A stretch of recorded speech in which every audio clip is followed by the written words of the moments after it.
synchronistic kind of fashion, I ended up in Santa Fe, and that's where I first learned about, structure, format, about writing television and feature film or feature films script.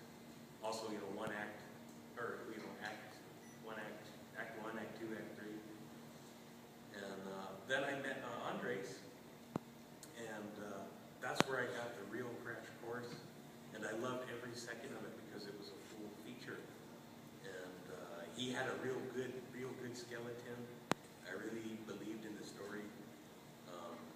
I loved the story, and I wanted to do my part in serving that story. And so it was a real fun process, and like I said, I learned a lot, almost to the point now that I'm bringing in my friend Jedi over here.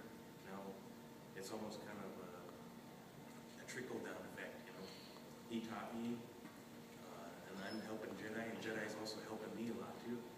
So it was a real wonderful process. I really believe that I would really like to see some more South Dakota stories. I really like, South Dakota's got history all over the place, and a lot of good stories. And so, especially like I'm really glad to be writing a Native American story. That's pretty close to my heart. And so it was just a wonderful experience. And then we got to shoot a little bit of a short from the longer project, and it was very, to see something go from a page to, the screen, was, that's something, that gives me the chills up my spine, because it started out just an idea, it was just a basic idea, and, you work with it and you see how far it can grow and what you like and what you might change of it, but you can get a good idea, and then it can translate well, and that's what puts the, raises the hair on my spine. And we worked a lot when I came out here, and we worked a lot on Skype and just sending back and forth the script. And then Jesse came out to Los Angeles. We did our own sort of residency at my house where we just bought food.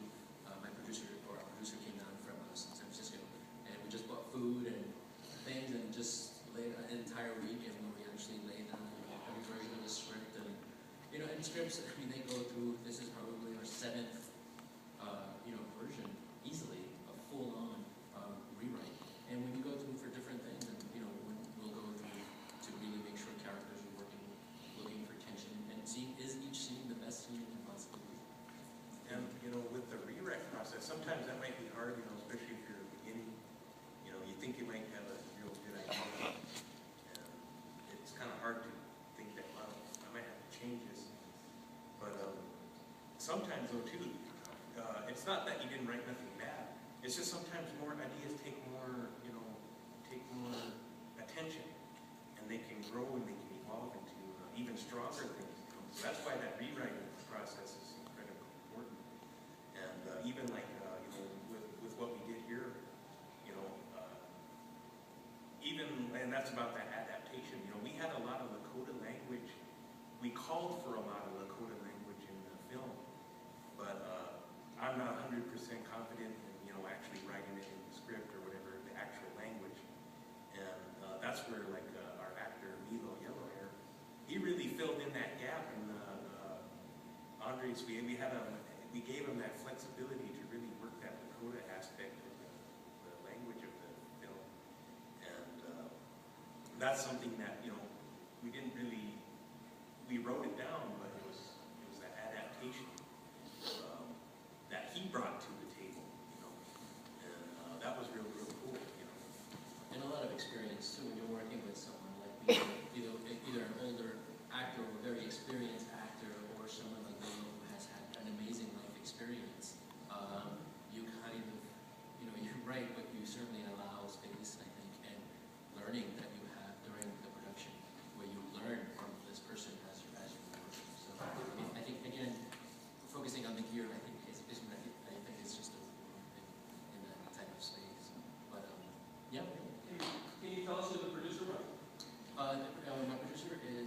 producer. His name is James Chan, and he's worked on a lot of films, and the recent one was How with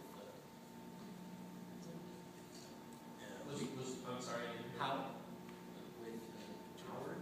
James Franco. Howl, the poem, Allen Ginsberg, Howl. Yeah, Alan. The poem. We also had